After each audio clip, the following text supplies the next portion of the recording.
નમસ્કાર દોસ્તો, શ્રીજી ક્લાસીસમાં તમારું સ્વાગત છે. જો તમે અમારી ચેનલ પર નવા હોય તો અમારી ચેનલને સબસ્ક્રાઇબ કરજો. અમારો વિડીયો ગમે તો એને લાઈક કરજો અને તમારા મિત્રો સાથે શેર કરજો. આજે આપણે ભણશું ધીસ અને ધોસ. જે ધીસ અને ધેટનું બહુવચનનું રૂપ છે. THESE this A THISE this ના બહુવચનનું રૂપ છે અને ધોસ છે એ ધેટનું બહુવચનનું રૂપ છે. કોઈ નજીકની વસ્તુ હોય તો એના માટે આપણે ધીસ વપરાય છે. ધીસ એટલે કહેવાય આ, અને દૂરની વસ્તુ હોય તો દૂરની વ્યક્તિ અથવા તો વસ્તુ હોય તો એના માટે ધેટ વપરાય છે. ધેટ એટલે પેલું. હવે આપણે આગળ જોઈએ. બંને સાથે ટુ બી ક્રિયાપદના બહુવચનનું રૂપ છે એ આર આવે. જો એક વચન હોય તો ઈઝ લાગે અને બહુવચન હોય તો આર આવે. એવી રીતે આપણે એનું એક્ઝામ્પલ જોઈએ. This is a book. આ આ પુસ્તક છે. આ એક વચનનું વાક્ય છે. એનું બહુવચનમાં શું થાય તો કે ધીસ આર બુક્સ. આ પુસ્તકો છે. એનું હવે બીજું સેન્ટેન્સ છે that is a boy.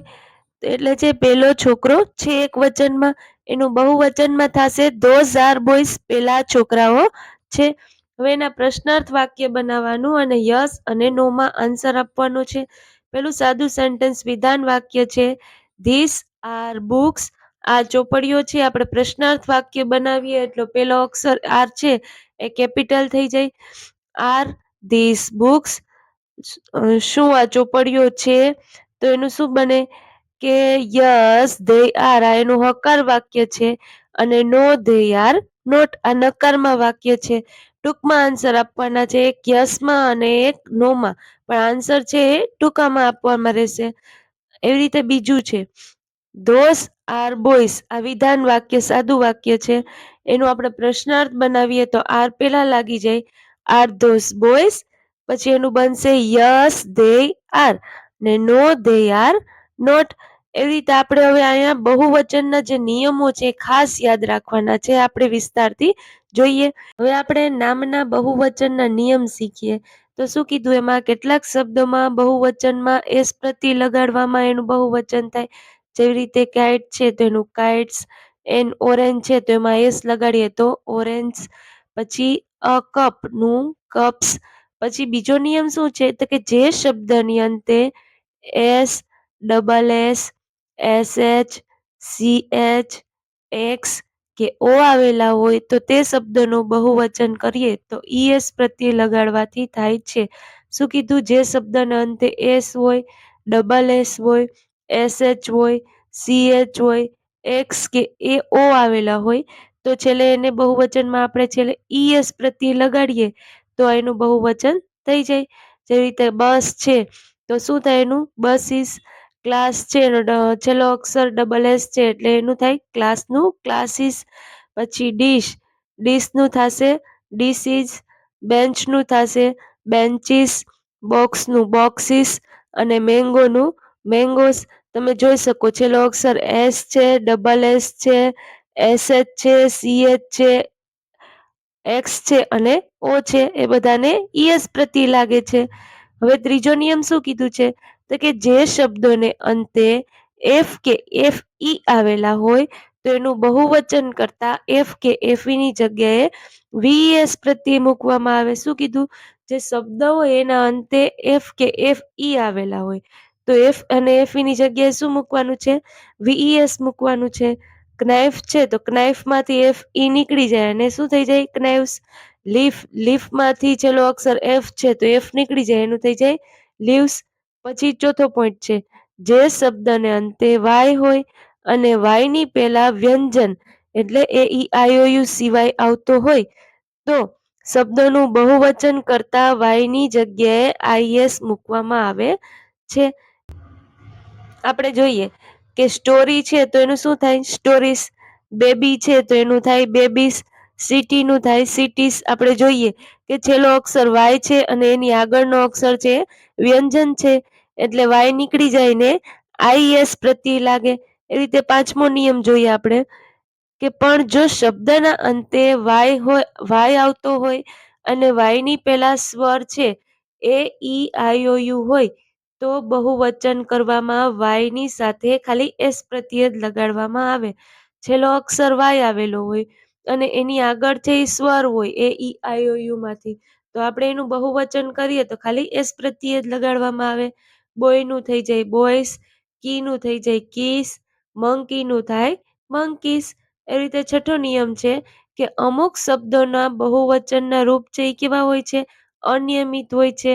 મેનનું main, વુમનનું women, ટૂથનું teeth, ફૂટનું થઈ જાય ફીટ, માઉસનું થઈ જાય માઇસ ને ચાઇલ્ડનું થઈ જાય ચિલ્ડ્રન. એવી રીતે સાતમો નિયમ શું કહે છે કે અમુક શબ્દ છે એ એક વચનમાં અને બહુવચન કરીએ તો એ પણ સરખું હોય. જે એક વચનમાં હોય એ જ બહુવચનમાં રહી. જો એનું એક્ઝામ્પલમાં શું આપ્યું છે? અ શીપ, તો એનું બહુવચન કરીએ તો પણ શીપ. અ ફિશ, તો એનું બહુવચન કરીએ તો પણ ફિશ જ રહે. હવે આપણે એક્સરસાઇઝ જોઈએ તો નીચે આપેલા ચિત્રો જુઓ અને વાક્યોને બહુવચનમાં ફેરવીને લખો. તો પેલું એનું ઉદાહરણ છે ધીસ ઇઝ અ નાઇફ. પછી એનું આપણે બહુવચન કરીએ તો ધીસ નું થઈ જાય ધીઝ અને ઇઝ નું થઈ જાય આર, એટલે થાય ધીઝ આર કનાઇવ્સ. અહીંયા આપણે જોયું હતું કે છેલ્લો અક્ષર એફ ઈ હોય તો એફ ઈ ની જગ્યાએ એફ ઈ નીકળી જાય અને વીએસ પ્રત્યય લાગે તો આખું સેન્ટેન્સ બનશે ધીસ આર કનાઇવ્સ. તો એનું પ્રશ્નાર્થ વાક્ય બનાવીએ તો આર પેલા આવી જાય અને પેલો અક્ષર કેપિટલ રહે એટલે આર ધીસ કનાઇવ્સ. એ રીતે આપણે પેલું જોઈએ ધીસ ઇઝ અ ગ્લાસ, આ ગ્લાસ છે. એનું બહુવચન કરીએ તો ધીસ આર ગ્લાસીસ. પ્રશ્નાર્થમાં આર ધીસ ગ્લાસીસ. હવે આપણે બીજું સેન્ટેન્સ જોઈએ ધીસ ઇઝ અ મેંગો, આ કેરી છે. એનું થશે ધીસ આર મેંગોસ. પ્રશ્નાર્થ વાક્ય બનાવીએ તો આર ધીસ મેંગોસ. પછી એનું આપણે ત્રીજું સેન્ટેન્સ જોઈએ that is a dish. That એટલે પેલું, પેલી ડીશ છે. તો એનું આપણે બહુવચન કરીએ તો ધેટ નું થઈ જાય those.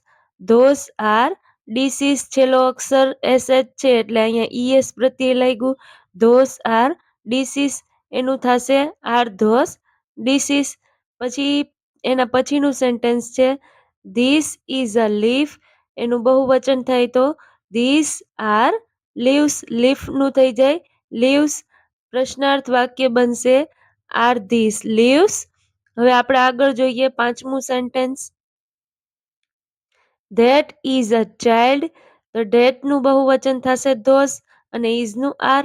Those are children. Child નું થાય ચિલ્ડ્રન. ધોઝ આર ચિલ્ડ્રન્સ, પેલા બાળકો છે. હવે એનું આપણે પ્રશ્નાર્થ વાક્ય બનશે આર ધોઝ ચિલ્ડ્રન.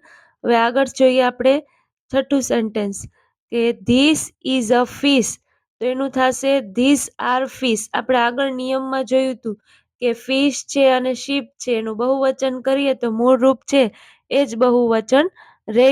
તો આનું સેન્ટેન્સ બનશે ધીસ આર ફિશ અને એનું થશે પ્રશ્નાર્થ વાક્ય આર ધીસ ફિશ.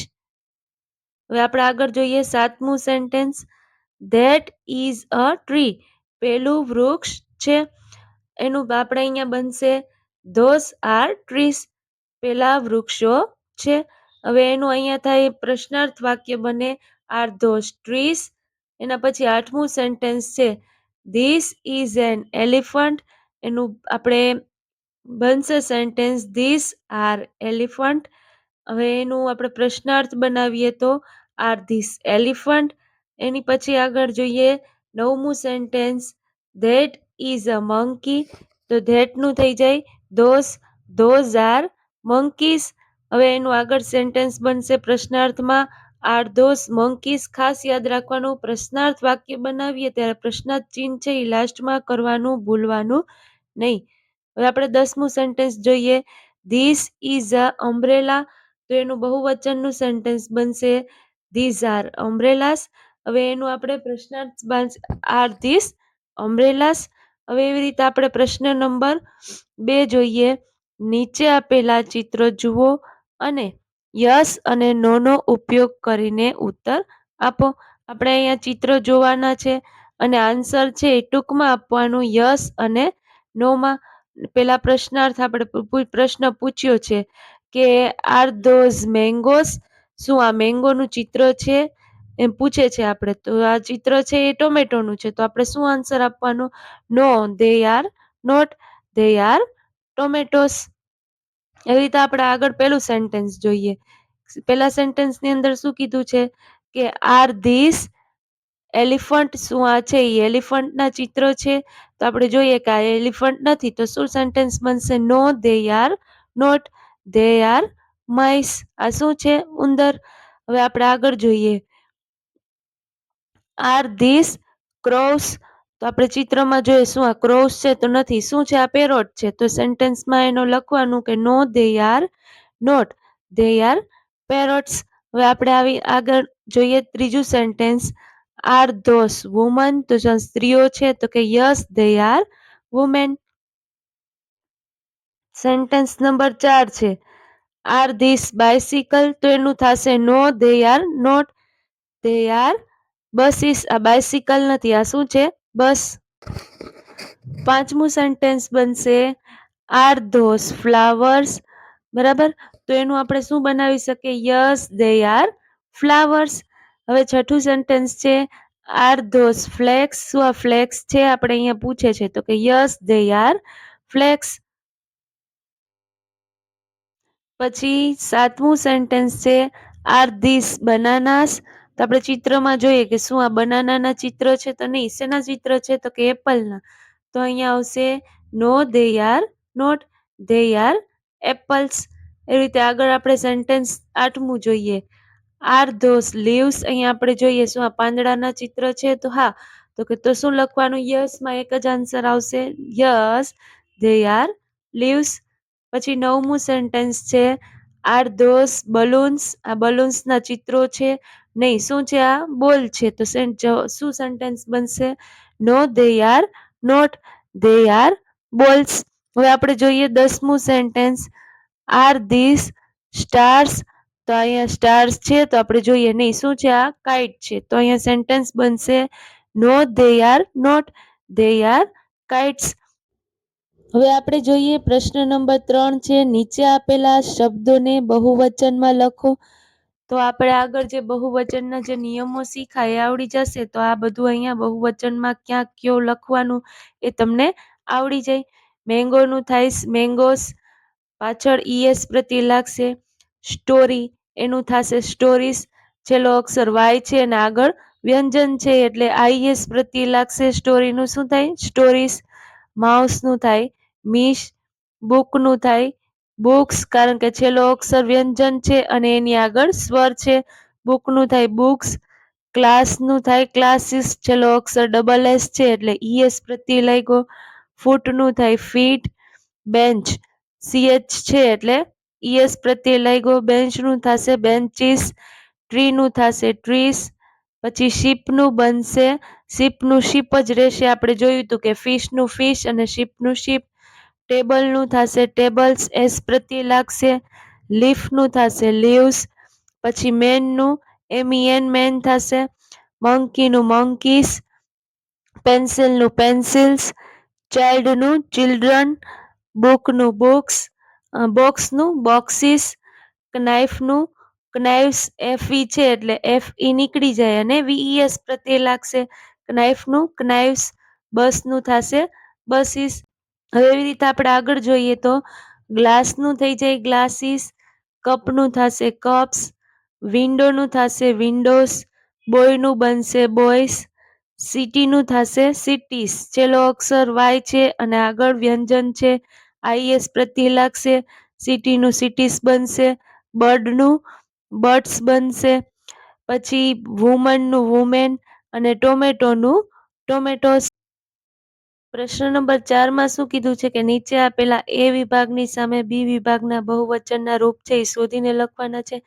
અહીંયા એ વિભાગમાં એક વચનના રૂપ આપ્યા છે, એની સામે અહીંયા એનો જવાબ છે એ બી વિભાગમાંથી શોધી અને અહીંયા વચ્ચે લખવાના છે.